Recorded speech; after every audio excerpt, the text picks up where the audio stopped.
ICC वालों, इस cricketer को वर्ल्ड कप से निकालो। जी हां, इस चेहरे को तो आप पहचानते होंगे। मोहम्मद रिजवान नाम है, क्रिकेटर है, लेकिन आजकल इनकी हरकतें क्रिकेटर जैसी नहीं हो गई। विवाद ये हुआ है कि रिजवान ने इस मैच के बाद जो अपनी पारी है उसे डेडिकेट किया है गाजा वालों, यानी फिलिस्तीनियों को डेडिकेट किया है। वो जो इजराइल से फिलहाल युद्ध लड़ रहे हैं और इजराइल के पलटवार का शिकार हो रहे हैं। पाकिस्तान क्रिकेट टीम के स्टार बल्लेबाज मोहम्मद रिजवान के साथ, जो कि कल तक हीरो थे लेकिन अब जीरो बनते हुए नजर आ रहे हैं, विवादों में घिरते हुए नजर आ रहे हैं। और ऐसा कैसे हुआ है? दरअसल इसके पीछे है मोहम्मद रिजवान के दिए दो बयान।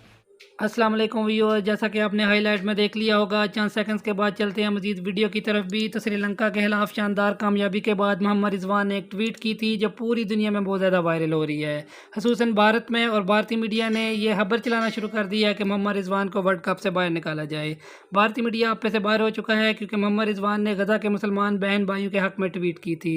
मजीद देखते हैं क्या कहना है भारतीय मीडिया का, तो चलते हैं वीडियो की तरफ। आईसीसी वालों, इस क्रिकेटर को वर्ल्ड कप से निकालो। जी हां, इस चेहरे को तो आप पहचानते होंगे। मोहम्मद रिजवान नाम है, क्रिकेटर है, लेकिन आजकल इनकी हरकतें क्रिकेटर जैसी नहीं हो गई। इसीलिए कहा जा रहा है, सोशल मीडिया पर पूरा कैंपेन चल रहा है, हजारों ऐसे कमेंट्स हैं कि इन्होंने जो हरकत की है उसकी वजह से कहा जा रहा है कि इस क्रिकेटर को वर्ल्ड कप से निकाल दो, बैन कर दो। यह क्यों कहा जा रहा है? क्योंकि इसके पीछे इन भाई साहब का ये ट्वीट है। इन्होंने कल शानदार पारी खेली और गजब की पारी खेली। क्रैम्प्स आ गए थे, चोट लग गई थी, दर्द में थे, लेकिन फिर भी अपनी टीम के लिए शानदार शतक लगाया, रिकॉर्ड तोड़ जीत हासिल की, पाकिस्तान को सबसे बड़ा टारगेट चेस करवाया। उसके लिए इनको सैल्यूट है। लेकिन फिर जो इन्होंने बाद में ये हरकत की है, इसके लिए इनके लिए ये है। क्यों भाई? क्रिकेटर हो ना, क्रिकेटर ही बन के रहो, ये सब लिखने की क्या जरूरत है? देख लीजिए इन्होंने शतक के बाद क्या ट्वीट किया। This was for our brothers and sisters in Gaza, यानी कि यह शतक हमारे जो भाई बहन ना गाजा में, गाजा पट्टी में जहां युद्ध हो रहा है इजराइल और हमास के बीच कत्लेआम मचा हुआ है, यह शतक उनके लिए डेडिकेटेड है। Happy to contribute in the win, credit to whole team. उसके बाद फिर क्रिकेटिंग बात पर आ गए कि हाँ, टीम के लिए अच्छा करने में मुझे अच्छा लगा। अब्दुल्ला शफीक ने बहुत शानदार पारी खेली, हसन अली ने बहुत आसान इसे बना दिया। बहुत ग्रेटफुल हूं मैं हैदराबाद के लोगों के लिए क्योंकि उन्होंने हमें बहुत अच्छे से सपोर्ट किया। लेकिन जो सबसे पहली वाली लाइन है ना, सारा बवाल इसी पर है।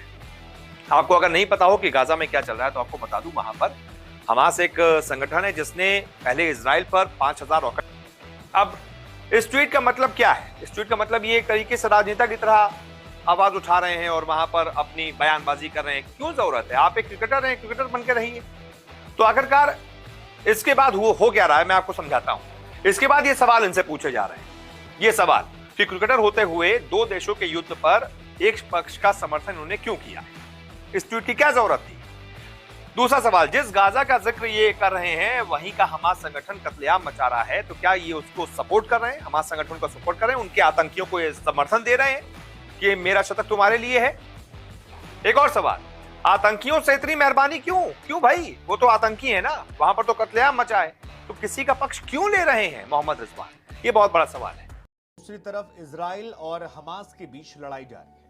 आप सोचेंगे इन दोनों चीजों का रिश्ता क्या है, इन दोनों का ताल्लुक क्या है? तरफ इंडिया में वर्ल्ड कप चल रहा है, दूसरी तरफ इजराइल और हमास के बीच लड़ाई जारी है। आप सोचेंगे इन दोनों चीजों का रिश्ता क्या है, इन दोनों का ताल्लुक क्या है? एक सियासी मसला है, एक खेल का मसला है, लेकिन खेल और सियासत का पुराना रिश्ता रहा है। क्रिकेट में भी सियासत होती है और सियासत का हिस्सा कई बार क्रिकेट बन जाता है और इसी वजह से विवाद खड़ा हो जाता है। हाल फिलहाल में एक विवाद खड़ा हुआ है मंगलवार को हुए मुकाबले को लेकर, जिसमें पाकिस्तान ने मुकाबला किया था श्रीलंका से। श्रीलंका को 6 विकेट से मात दी थी। मोहम्मद रिजवान हीरो बनकर निकले थे। कभी दर्द, कभी हल्की फुल्की एक्टिंग, उनके शब्दों में कहें, उसके जरिए उन्होंने एंटरटेनमेंट किया और उसके बाद पाकिस्तान को विश्व कप की सबसे बड़ी जीत दिलाई। विश्व कप के इतिहास की भी सबसे बड़ी जीत थी। सबसे बड़ा विकेट कीपर के द्वारा रन बनाया, अनगिनत रिकॉर्ड जो इस मैच में बने थे। लेकिन वो रिकॉर्ड, वो कहानियां हम आपको समझा चुके हैं। विवाद ये हुआ है कि रिजवान ने इस मैच के बाद जो अपनी पारी है उसे डेडिकेट किया है गाजा वालों को, यानी फिलिस्तीनियों को डेडिकेट किया है, वो जो इजराइल से फिलहाल युद्ध लड़ रहे हैं और इजराइल के पलटवार का शिकार हो रहे हैं। अब इजराइल और गाजा की लड़ाई में दुनिया बटी हुई है। हम आपको पहले ही बता चुके हैं कि जो मुस्लिम कंट्रीज हैं उनका झुकाव हमेशा से फिलिस्तीन की तरफ रहा, और जो यूरोपियन कंट्रीज हैं उनका झुकाव हमेशा से इजराइल की तरफ रहा। बराक ओबामा से लेकर जो बाइडन, तमाम डोनाल्ड ट्रंप, सभी अमेरिकी, फ्रांस, वो सब फिलहाल लेकिन मोहम्मद रिजवान ने अपनी इस पारी को समर्पित किया है गाजा वालों को, और इसके अनुमान भी लगाए जा रहे थे। मोहम्मद रिजवान हम सब जानते हैं एक ऐसे खिलाड़ी जिन्हें पाकिस्तान टीम में तमाम लोग ऐसे हैं जो मौलाना रिजवान भी कहते हैं, क्योंकि धार्मिक चीजों को लेकर उनका डेडिकेशन जो है वो बहुत ज्यादा रहता है। उस पर कभी कोई चर्चा नहीं होती है और ना होनी भी चाहिए, ठीक है, उनकी बात है। लेकिन रिजवान ने जब ट्विटर पर एक पोस्ट लिखी और उस पर लिखा कि गाजा में हमारे भाई बहनों के लिए है, इस जीत में योगदान देकर मैं बहुत खुश हूं, और इसका पूरा क्रेडिट टीम को, खासतौर पर अब्दुल्ला शफीक को जाता है। और वो जो पहली लाइन थी, this was for our brother and sister in Gaza. फिलिस्तीन की वो लड़ाई फिलहाल दुनिया में बहुत बहुत बहुत ट्रेंड कर रही, क्योंकि लड़ाई बहुत निर्णायक मोड़ पर चली गई है। मतलब जिस रिजवान ने जब ये ट्वीट किया तो इसके बाद कई लोगों को ये ट्वीट रास नहीं आया, और कई लोगों ने इसको लेकर सवाल खड़े किए, और फिर सवाल ये भी हुआ कि क्या आईसीसी ऐसे दरअसल इतिहास में अगर आप नजर डालेंगे तो 2 इंसिडेंट ऐसे आते हैं जहां पर आईसीसी ने ऐसे मामलों को लेकर एक्शन लिया है। पहला मामला था महेंद्र सिंह धोनी का। 2019 वर्ल्ड कप चल रहा था, धोनी ने इंडियन आर्मी को सपोर्ट करते हुए एक खास तरह के ग्लव्स पहन लिए थे और धोनी उतरे थे। उन ग्लव्स को पहनने के बाद महेंद्र सिंह धोनी, जिसमें भारतीय सेना के बलिदान बैच लगा हुआ था, अब क्योंकि बलिदान बैच मतलब वो थोड़ा सा पॉलिटिकल हो जाता। जी हां, कुछ ऐसा ही हुआ है वर्ल्ड कप 2023 में पाकिस्तान क्रिकेट टीम के स्टार बल्लेबाज मोहम्मद रिजवान के साथ, जो कि कल तक हीरो थे लेकिन अब जीरो बनते हुए नजर आ रहे हैं, विवादों में घिरते हुए नजर आ रहे हैं। और ऐसा कैसे हुआ है? दरअसल इसके पीछे है मोहम्मद रिजवान के दिए 2 बयान। पहला बयान वो था जिसने ना सिर्फ हिंदुस्तान बल्कि पूरी दुनिया में उन्हें हीरो बना दिया, हर तरफ उनकी तारीफ की जा रही है। तो वहीं एक दूसरी गलती उनकी ऐसी आई, एक ऐसा बयान सामने आया जिसके चलते वो विवादों में आ गए हैं, और तो और अब उन पर कहीं ना कहीं एक बड़ी कार्रवाई की, जहां डिसिप्लिनरी एक्शन की तलवार भी लटकती हुई नजर आ रही है।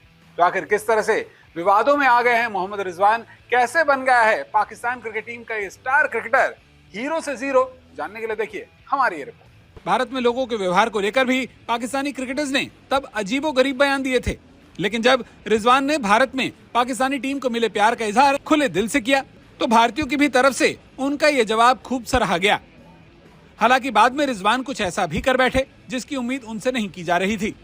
यहाँ आपको बता दें कि अपने शतक के तुरंत बाद मोहम्मद रिजवान ने अपनी पारी को गाजा के लोगों को समर्पित कर आफत मोल ले ली।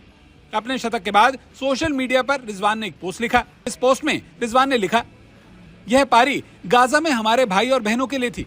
जीत में योगदान देकर अच्छा लगा।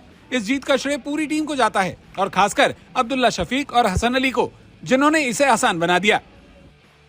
रिजवान के इस शतक के बाद जो फैंस उनकी तारीफ और सराहना कर रहे थे, उन्होंने ही रिजवान को ट्रोल करना शुरू कर दिया। रिजवान के पोस्ट पर भारत से भी लोगों ने प्रतिक्रियाएं लिखी और उन्हें क्रिकेट का राजनीतिकरण नहीं करने की सलाह दी। किसी ने रिजवान से पूछा कि वो बताएं कि आखिर कैसे उनका शतक गाजा के लोगों की मदद कर सकता है, तो किसी ने कहा कि कल तक मैं मोहम्मद रिजवान की तारीफ कर रहा था, लेकिन आज उन्होंने अपने शिक्षा का स्तर दिखा दिया है।